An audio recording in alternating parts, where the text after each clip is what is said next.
तो गाइस अभी हम लोग टॉपिक देखेंगे डीवीटी, डीप वेन थ्रोम्बोसिस। ये भी जनरल सर्जरी का इंपॉर्टेंट टॉपिक है। तो गाइस जो डीप वेन थ्रोम्बोसिस होता है, इसमें अपने को पता होता है जैसे जो अपना लिप्स होता है उसमें जो दो वेन होती है, deep vein, superficial when. Superficial when skin के अंदर चलती है, डीप वेन अपनी मसल के अंदर चलती है। तो गाइस यहाँ पे क्या होता है, डीप वेन जो होती है ना उसमें थ्रोम्बोसिस हो जाता है, ठीक है, उसमें क्लोट बन जाता है, तो उसको हम लोग बोलते हैं डीप वेन थ्रोम्बोसिस।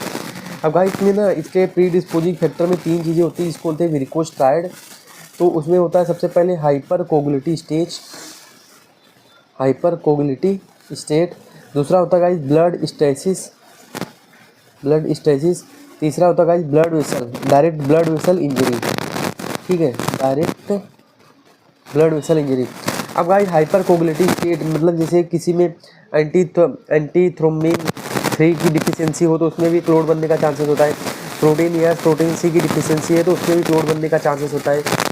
तो ये सब हाइपर कोगुलिटी स्टेट में करा सकते हैं, क्योंकि अगर इसकी डिफिशियंसी रहेगी तो क्लोट बनने का चांसेस होता है। मैलिग्नेंसी में भी गाइस क्या होता है, हाइपर कोगुलेशन का स्टेट होता है। किसी को आईवी कैनुलेशन हम लोग कर रहे हैं उसमें भी चांसेस होता है ना।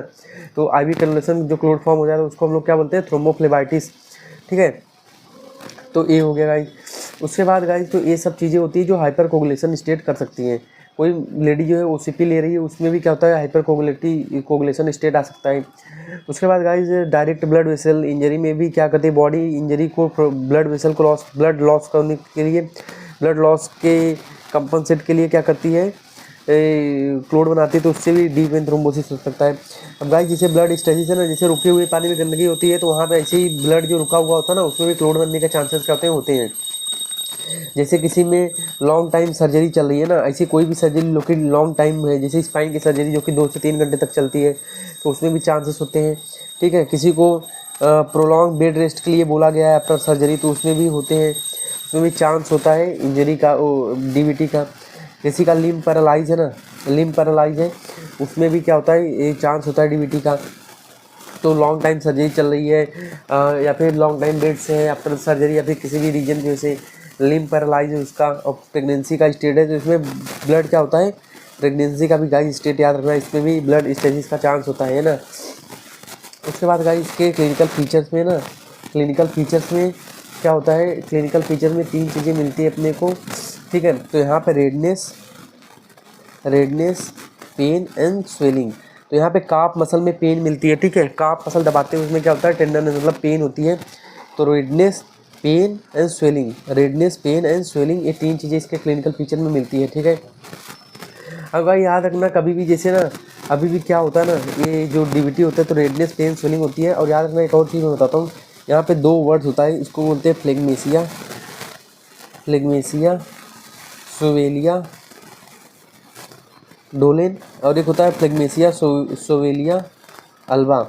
इसमें गाइस क्या होता है ना, और भी कोलेट्रल सर्कुलेशन जो होते हैं ना, और भी जैसे और भी छोटे छोटे वेन जो होते हैं वो ब्लॉक होने लगते हैं। तो यहाँ पे जो लेग होते हैं ना, जो लेग होते हैं वो क्या हो जाते हैं, नीले पड़ने लगते हैं, मतलब वो क्या हो जाता है, ब्लू हो जाता है और सोलन हो जाता है।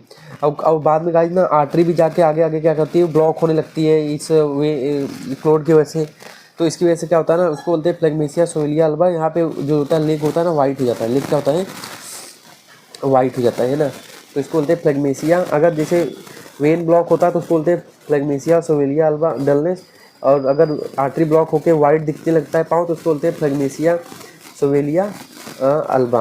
अल्बा का मतलब ही वाइट होता है, ठीक है। उसके बाद गाइस अभी हम लोग इन्वेस्टिगेशन क्या कराते हैं पेशेंट में।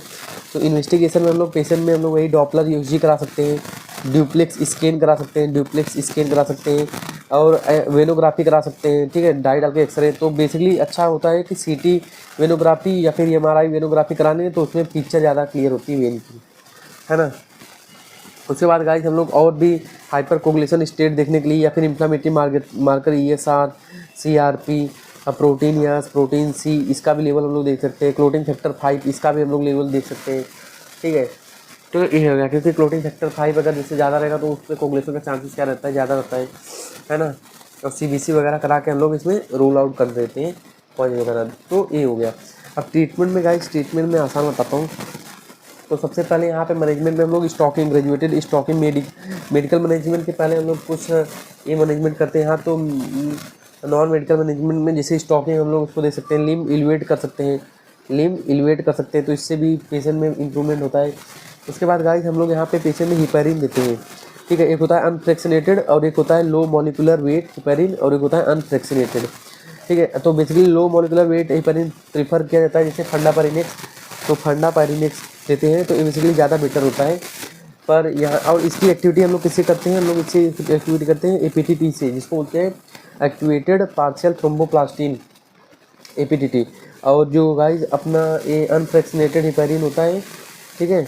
तो ये हो गया लो मॉलिक्यूलर वेट हिपेरिन, इसकी एक्टिविटी करते हैं, चेक करते हैं APTT से कि काम कैसे कर रही है, ठीक है। इसमें फंडापेरिनेक्स आता है। तो बेसिकली गाइस इसमें क्या होता है, किडनी के थ्रू एक्सक्रीट होता है, बेसिकली इसका साइड इफेक्ट कम होता है पर किडनी के थ्रू एक्सक्रीट होता है।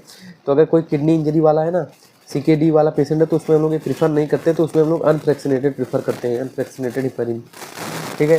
उसके बाद गाइस हम लोग पेशेंट में वॉर्फिन भी दे सकते हैं। वॉर्फिन का हम लोग किससे, वॉर्फिन को हम लोग किससे इसका लेवल एक्टिविटी चेक करते हैं, इसका एक्टिविटी चेक करते हैं INR करा के, ठीक है। INR करा के इसकी एक्टिविटी हम लोग चेक करते हैं। अब गाइस कोई भी ट्रोमा का पेशेंट हो ना, जैसे कोई भी फ्रैक्चर ट्रोमा का पेशेंट हो, उसमें हम लोग 3 से 6 महीने तक हम लोग ये हिपेरिन वगैरह चलाते ही हैं, ताकि ये डीप वेन थ्रोम्बोसिस वगैरह ना हो, ठीक है, या पेशेंट में पल्मोनरी एम्बोलिज्म का चांसेस ना हो, ठीक है। और अगर गाइस ये हो गया तो 3 से 6 महीने तक के लिए मेडिसिन चलाते हैं। पर अगर कोई कैंसर का पेशेंट है ना, कोई कैंसर का पेशेंट होता है, तो उसमें हम लोग लाइफ टाइम मेडिकेशन क्या होती है, चलती है, क्योंकि यहाँ पे हाइपर कोगुलेटिव का स्टेट होता है, तो लाइफ टाइम मेडिसिन चलती है, ठीक है। उसके बाद गाइस हम लोग यहाँ पे और भी, जैसे अभी सपोज बहुत ज़्यादा सीवियर डीप वेन बन चुका है, डीप वेन थ्रोम्बोसिस हो चुका है, तो उसको हम लोग क्या करते हैं, थ्रोम्बोलाइसिस कर देते हैं, ठीक है। तो फ्लोरोस्कोपिक गाइडेड की वजह से हम लोग TPA वगैरह या फिर स्टेप्टोकाइनेस यूरोकाइनेस की वजह से हम लोग क्या करते हैं, उसको हम लोग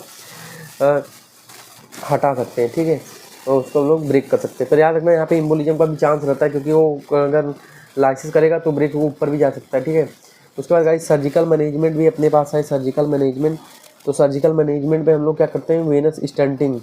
अगर छोटी तो क्लोट है ना, तो उसमें हम लोग क्या करते हैं, बेसिकली स्टंट डाल देते हैं, ठीक है, स्टंट हम लोग डाल देते हैं।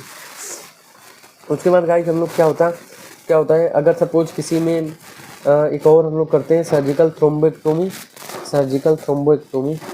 तो सर्जिकल थ्रोम्बोएक्टोमी गाइस हम लोग क्या करते हैं, कैथेटर रख लेते हैं, सपोज डीप वेन है तो कैथेटर लेके आगे जाते हैं, और यहाँ पे बलून होता है, तो बलून इन्फ्लेट होता है और आगे धीरे धीरे खसका के लेके इसको बाहर आ जाता है, ठीक है। तो इसको हम लोग बोलते हैं, सर्जिकल थ्रोम्बोएक्टोमी, ठीक है। तो इसमें हम लोग क्या करते हैं, मतलब एक छेद करते हैं और कैथेटर लेके जाके फ्यूमरल वेन में छेद करके कैथेटर लेके जाके आगे इसके क्लोट के आगे लेके जाएंगे, यहाँ बलून इन्फ्लेट करेंगे और ये आते चले जाएगा, धीरे धीरे खसकते चले जाएगा ये क्लोट, है ना। तो उसके बाद गाइस पल्मोनरी एम्बोलिज्म जो होता है, इसका भी चांस होता है DBT में। तो इसके लिए हम लोग IVC फिल्टर लगा देते हैं, ठीक है। जो इंफीरियर वेना केवा होती है, यहाँ पे फिल्टर लगा देते हैं। तो क्या होता है, क्योंकि ये लाइफ थ्रेटनिंग होता है ना पल्मोनरी एम्बोलिज्म, तो यहाँ पे जो क्लोट होता है वो फंस जाता है, ठीक है। तो पल्मोनरी एम्बोलिज्म होने का चांस खत्म हो जाता है।